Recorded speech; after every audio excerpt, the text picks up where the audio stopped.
Hi everyone and welcome to another Automart.ph vlog. This is Kyle Young and we are with Anton and Kyle. And we are now here at the 2022 Manila International Auto Show to show you around and all the other new car launches that were premiered this show.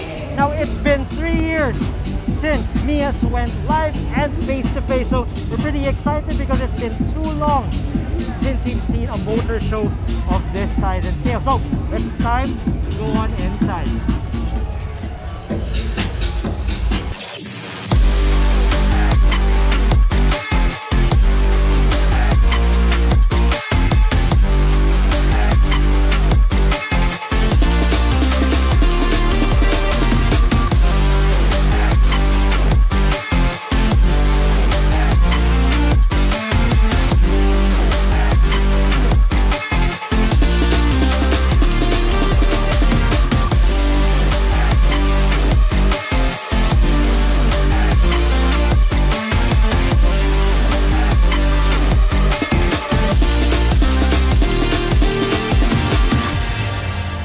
We're here right now with Pujo Philippines and they just launched their all-new subcompact SUV, the Pujo 2008 SUV. This car will retail for only 1.55 million pesos, but to tell you more about this car, we also have Anton Andres with us.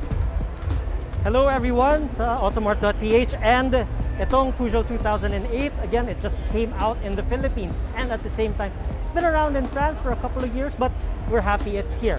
So, primary competitors of the 2008 would be the likes of the Mazda CX-3, the upcoming Honda HR-V, and something like the Toyota Corolla Cross. At dahil sa presyo niya, mga 1.5 million, it also competes in the upper ranges of the subcompact crossover class. Let's talk about the engine first. So, you're probably curious kung ano ang makina ng 2008. And it uses a 1.2-liter engine, pero hindi lang yun. Kung iniisip nyo na underpowered, bakit ang liit ng makina, 1.2 liters lang? Well, it's turbocharged, so it's good for 130 horsepower and 230 Newton meters of torque. It shares a very similar design to its bigger brothers, the 3008 and the 5008 SUV. Maybe hindi ganun ka-frameless na yung grille niya, but the general look of the car is definitely a Pujo with its fangs right here for the DRLs. Now, if we go around this car, may makikita pa tayo napakaraming design elements that is undeniably Pujo. But for the complete review of this, then stay tuned because we will surely do that in the future. So not only is the exterior undeniably Pujo, but even the interior is. Actually, right here on the way to Mias, I did bring a Pujo 3008 with me, and the cabin of this car is still very Pujo, just like the 3008. You get this new 3D virtual eye cockpit design as with most Pujos. The layout of everything, including the steering wheel, is still very Pujo. So this car, really, it may be sub 2 million pesos. In fact, this car is only 1.55 million pesos, but it still is the same type of beautiful premium French car that you can get. Now, Pujo has been in the Philippines for 11 years already. So, is this the model that will bring them much more success than before? Again, it starts at 1.55 million, and with the market wanting more compact crossovers, subcompact crossovers, this can be a crossover to watch. But the Pujo 2008 SUV is not the only SUV that Pujo released today. But what the other thing that they released? Well, it's not really an SUV, it's this one right here. This is the all-new Pujo Traveler Premium. Ngayon, mas marami nang nagva-van ngayon because of revenge travel and all that. And para sa mga naghahanap ng van, this might be the luxury liner for the road you're looking for. Bakit? Let Kyle explain. Now this van right here is priced at 2.99 million pesos, a very compelling price for anyone looking for a van. And compared to other vans, it has some highlights. For example, the driver does get his own rotary knob for his gear selector. He also gets a heads-up display. The center row gets 2 sides of panoramic sunroof, and the rear hatch even opens independent of the rear door. And another fun fact about the Pujo Traveler, if you have any doubts about longevity or reliability, the Pujo Traveler is actually a Toyota Pro Ace over in Europe. So, kung may doubts pa kayo kung matibay ang Pujo o hindi, basically a Toyota under the hood.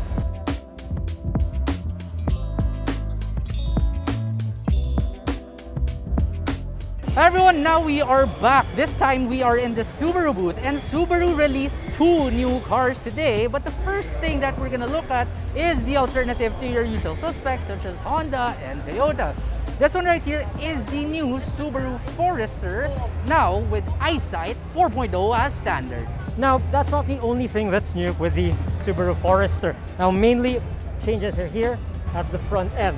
So, mas maliit ng konti yung headlights, but they're more powerful than before. At iba rin na rin yung korte ng grille, and as mentioned, it has EyeSight 4.0. Also, 2022 are the wheel designs, and there are more color choices to choose from.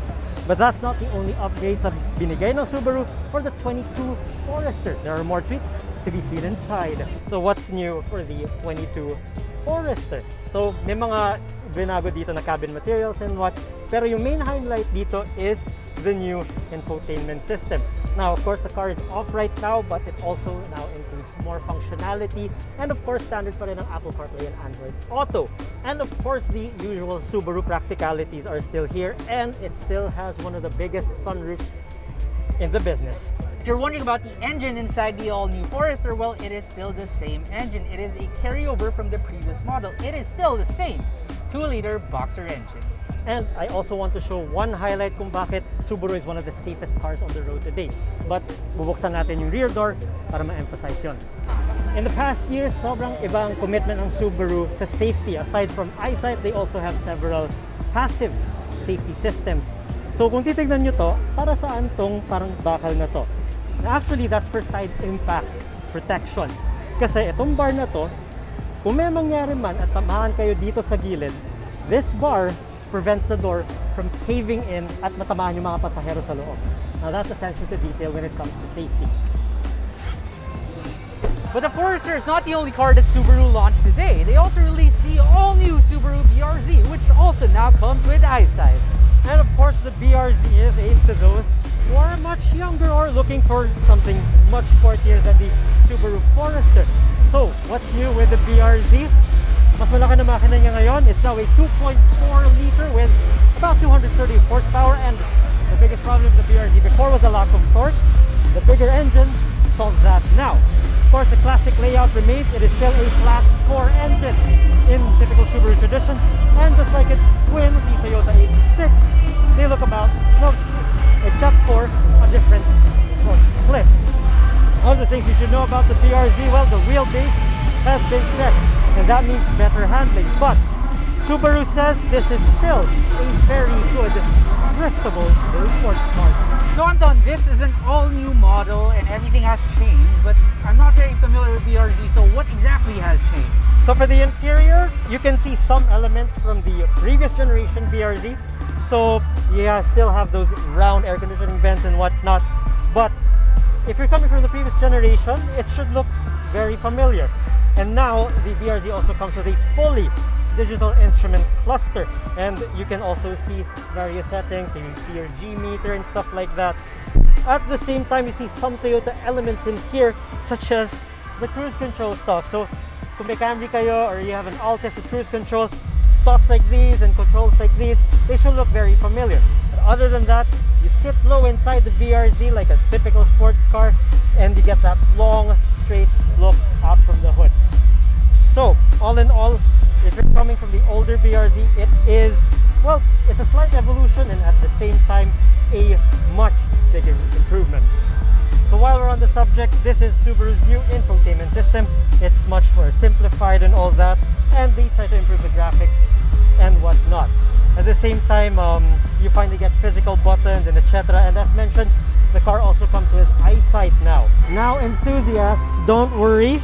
Yes, this is an automatic BRZ, but down the line you will also get a manual version of this sports car. So for those looking for the purest experience, you can get this with a 6-speed manual for the 3-pedal action.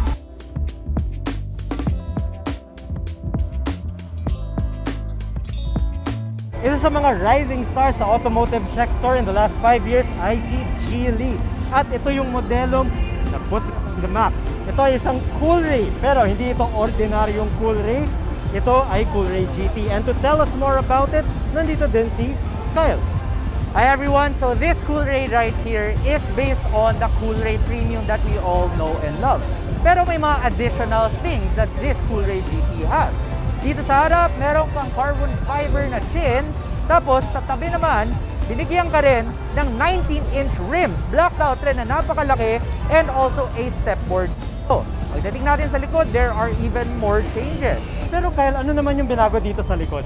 Well, ang mga binago dito naman sa likod is that syempre may mga badging tayo. Bakit nga ba may drift exhaust na badge yan? Well, this car comes equipped with quad exhaust modified by drift exhaust. And of course, also a carbon diffuser sa likod. Plus, the GT badge to remind you that you have not just a regular Coolray, but the Coolray GT.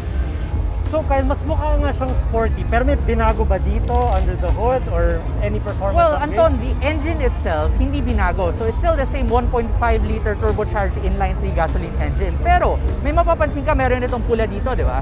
This is the K&N High Flow Air Filter. So this one will improve performance a little, and together with the exhaust, it will give you a little bit more performance. Pero hindi lang yan, Anton.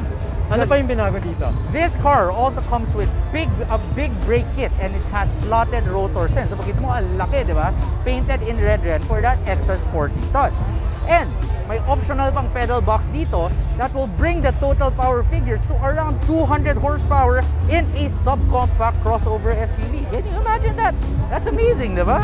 Ayos din ah. So kung gusto nyo ng high performance, na subcompact na crossover, you might have to consider the Coolray GT. The Coolray GT is available from Geely Fairview exclusively for only 1.348 million pesos. Oy, for 200 horsepower, sulit na din yun. So nandito pa rin tayo sa Geely booth ngayon, and yes, may isa pa tayo Coolray na i-feature. Pero, like the GT, this is a different Coolray, and to tell us more about it, again, si Kyle. Thank you, Anton. This one right here is the new facelifted Geely Coolray. Ang tawag nila dito ay ang Coolray SE. Ano nga ba mga binago dito? Well, if you look at the grille, it's slightly different, and kahit na blacked out siya, there's even color paint dito. Parang ano siya, di ba? Parang BMW M3. I like the look. And dito rin sa baba, tingnan mo, different na rin itong tint niya dito. Tapos, pag may mapapansin ka dito, isang parang pang sensor, does this car now get adaptive cruise control? Well, unfortunately, hindi pa rin. Apparently, they just put it there because they had to relocate some of the car's 360-degree sensors. So dito naman sa likod, Kyle, anong pinagkaiba? So compared to the 21 model year, anong dito sa 22? Okay, dito sa bagong Coolray SE or the special edition as they call it, iba na rin yung spoiler niya. It has a different pattern. And if you look down below dito sa diffuser, meron ng surround yung exhaust. Dati wala itong baba eh. Okay. Pero just like the previous Geely Coolray Sport Limited, it also gets a power tailgate. At ito ang huling nilabas ng Geely dito sa MIAS 2022. Now, na-cover na natin yung M Grand dati, but they did something a little bit special with this particular model. At of course, nandito ulit si Kyle para sabihin natin kung ano yung binago. Okay everyone, dati tinignan natin ang Geely M Grand Premium. And they have the more base model or the lower trim called the Geely M Grand Comfort. And this one right here is the Geely M Grand Comfort, but may mga special modifications ito done by Geely Fairview. So you have an extra chin down below painted in gloss black. You have these 20-inch, sobrang laki, 20-inch XXR rims. And pagdating mo rin sa likod, they also added a duct-lid spoiler. But not just that, they also decked this car out with a kicker sound system and two huge subwoofers in the trunk. As mentioned earlier, this is the comfort trim. So hindi ka na naka-digital instrument cluster, wala ka rin nung blue and white interior na leather. Pero okay lang dahil malambot pa rin naman yung comfort seats. In fact, I think mas malambot pa to than the leather variant. So, okay, dito sa loob, ano yung pinalitan nila? Wala silang masyadong pinalitan na makikita mo. But this does come with that kicker sound system. And if you peek through the speaker covers, makikita mo talaga naka-kicker sound system ito. Well then, sapat ko din kahit tong entry-level model, no? May cruise control na. May cruise control ka, di ba? So, kung wala tong kit na to, okay, magkano si M Grand Comfort? Well, the M Grand Comfort comes in at 798,000 pesos without a kit. But this particular one right here, modded out by Geely Fairview, is at 998,000 pesos. At exclusive lang din. Exclusive lang din sa Geely Fairview. So, narinig nyo yun? So, kung gusto nyong upak na sound system talaga at stylish na M Grand, punta na kayo sa Geely Fairview. Sub 1 M pesos pa. O, diba?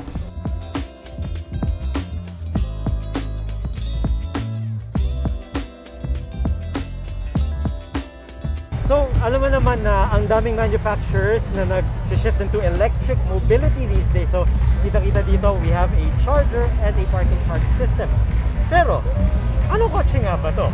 Well, Anton, this one right here is the all-new Chang'an, or Chang'an as they would call it themselves, Ruida Ev460. Now, Anton, alam mo ba bakit EV460 ang tawag dito? Bakit nga ba? Well, apparently, according to Chang'an, you can do 460 kilometers in one charge. Wow. Speaking of charge, Anton, pansin mo rin, naka-charge na sa likod, di ba? May port May din nakabukas doon. pa sa harap, di ba? Okay. Pwede ka rin mag-charge from the front, depende sa orientation ng garahe mo. Para sa mga naghahanap ng hindi mukhang science experiment yung kotse nila, pero gusto nila electric, okay na din yung nilagay nila sa sedan body, no? Now, Anton, I'm really very curious. You know, I would really love to try out this car right here. Hopefully, our friends over at Chang'an will be sending over a demo unit to us soon. And I really am curious about the future of electric vehicles here in the Philippines. And if this will be the start of electrification, or to make electrification, electrified cars, the mass transportation system in the future, then I'm even more excited, Anton. So, pumunta lang kayo sa Chang'an to check out the Ruida Ev460.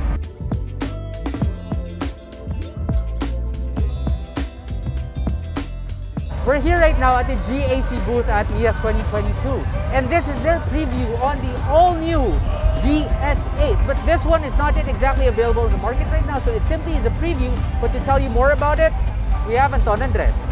So yung GS8 is all known as the top-of-the-line range-topping model ng GAC. Ito din yung flagship crossover nila. So, itong design na to, some would say it's evolutionary, pero actually all-new design siya. From bumper to bumper, from wheels up to the roof. Now for now, hindi natin makikita kung ano yung itsura ng interior, but as you can see sa exterior, napaka-bold ng design. As you can see, yung grille, nakakaiba yung look. And same with the headlight treatment. Ang competition nito would include models such as the Mazda CX-9 Ford Explorer. Price, hindi pa siya final, but again, given ang GAC very competitive sa pricing, probably going to be less than 2.5 million pesos. At hindi lang yon, itong GS8 will most likely come with a turbo gas engine dahil ang usual Chinese models hindi sila nagdi-diesel. So expect a 2-liter gas turbo under the hood of this massive SUV. But the GS8 is not the only car that GAC is previewing today. They also are previewing this new GAC Mpow, which will be available sometime next year. A luxury-looking C-segment sedan. And to tell you more about it, once again, is Anton Andres. So the GAC Mpow, as you can see, very sleek-looking. It's got the matte finish and all that. Pero it might look like a concept car, pero actually, production model na to, believe it or not. So since GAC, minamarket nila to as a sports sedan, ang pwedeng kalaban nito would be the Honda Civic RS Turbo. Under the hood, parang Civic RS Turbo din. So it's a 1.5-liter with a turbo. It makes 177 horsepower. Now, other things you should know about the GAC Mpow, so you can see, again, very sleek looking and all that. And this model, kung interested kayo, GAC is trying to gauge interest if they will bring it or not. But, all in all, anong sing nyo sa design ng Mpow? Dadalhin ba dapat ng GAC dito o hindi? Your call. That's enough of the really sporty cars. Dito naman tayo sa mas practical. So GAC also released a new compact crossover SUV, the all-new GAC GS4.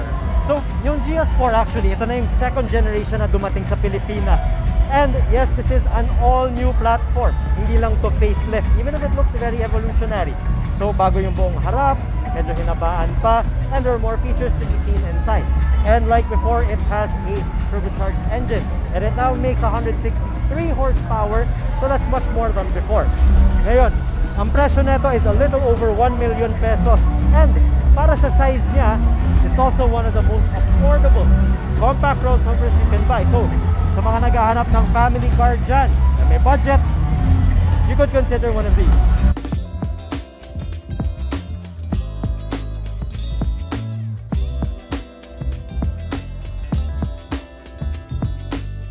We're currently here at the Cherry Pavilion at NIAS 2022, and they unveiled a couple of cars today, one of which is this all-new Cherry Tiggo 8 Pro, their 3-row SUV.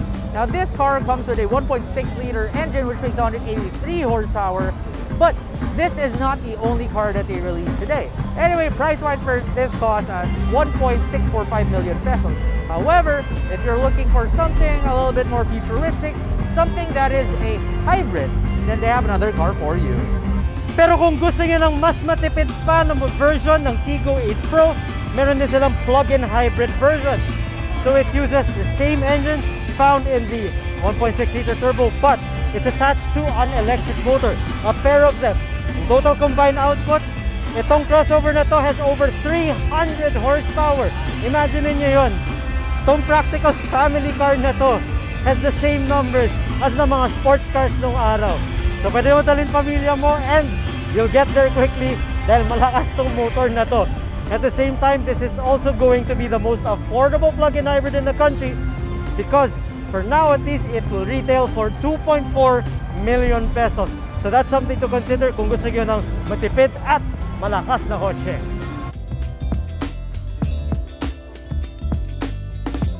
Pero kung napapansin nyo, bakit wala pa tayo na-feature na pickup? Well, ibahin natin ngayon because we are with the all-new Photon Thunder 2.0. So it's an all-new redesigned pickup and it's the latest to come out from Photon, one of China's largest truck manufacturers. So Kyle, ano say mo dito? Now Anton, what I really love about these Photon vehicles and including this all-new Thunder, it is still powered by a Cummins engine. This one has a 2-liter diesel engine, again, by Cummins. So we are guaranteed that this will last forever, and if you need a car na pangharabas or basta a somewhat premium na workhorse vehicle, you're pretty sure that this is up to the task. One thing though that we have to note that this only comes in a manual transmission. Pero sana down the line, Photon will consider bringing in an automatic as well.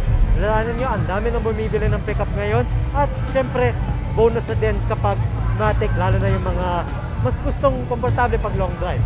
Pero may gusto rin ako pakita sa inyo dito sa likod ng Thunder. So kadalasan pag titingnan nyo yung bed ng pickup, diba? Nandun yung mga hook, yung mga latches, ganyan. Pero sa Thunder, ginawa nila, dito pa lang sa labas, may pang hook ka na. So pwede ka magtali dito to strap down mga matataas na load. So that's actually very thoughtful from Photon mismo. So Anton, we've tried the Nissan Navara before, but what is this? It looks like a Nissan Navara, but it has a different engine bay. What exactly is this car? So actually Kyle, itong Nissan Navara na to is actually a collaboration between Nissan and Dongfeng. And ang pangalan ng pickup na to is the Dongfeng Rich 6 EV. So yes, hindi diesel yung nandito. Electric motor yung nakakabit dito. And hindi dito conversion ha, yan talaga yung nakalagay. So this has about 130 kilowatts, so that translates to about 160 or 170 horsepower. At dahil electric motor siya, instant ang torque. So pagdating sa hatakan, kaya-kaya nitong Rich 6 na to. And as you can see, it's also wearing Cavitex Galax security livery. So this is an actual patrol vehicle. So matetest talaga yung reliability nito. And if it's proven, siguro dapat mag-reconsider na rin tayo about electrifying pickups.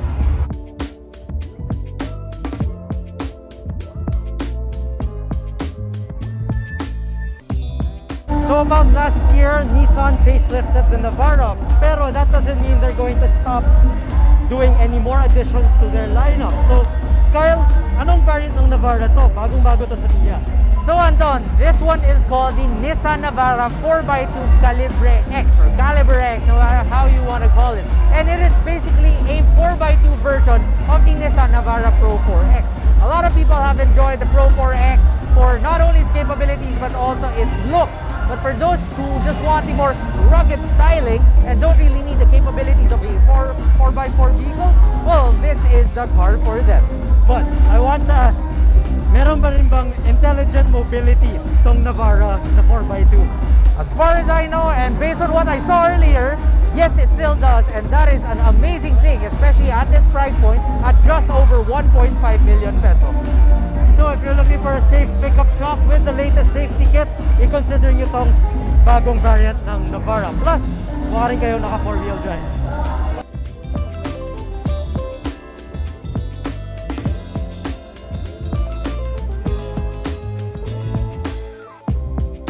So Anton, Anton, the subcompact crossover segment for SUVs is probably one of the most popular in the Philippines. And what is MG's addition to that? So, aside from sila Geely and all that, si MG, well, a couple of months ago, release nila tong bagong ZST. So, ano ibig sabihin ng T? It means it's turbocharged. So, gone is the old 1.5-liter engine replaced by a 1.3 turbocharged engine. Ngayon, it actually makes a lot more power than yung lumang 1.5-liter and now makes 163 horsepower and a whole lot more torque. Price? Well, it's about 1.1 million pesos. So, kung nasa market ka for a subcompact crossover with a fair bit of power, you can consider the ZST. Pero syempre, may mga pamilya mas kailangan ng mas mahabang crossover. So, in this case, a compact crossover. MG has you covered then with the MG HS. And to tell us more about it, si Kyle ang mag-explain.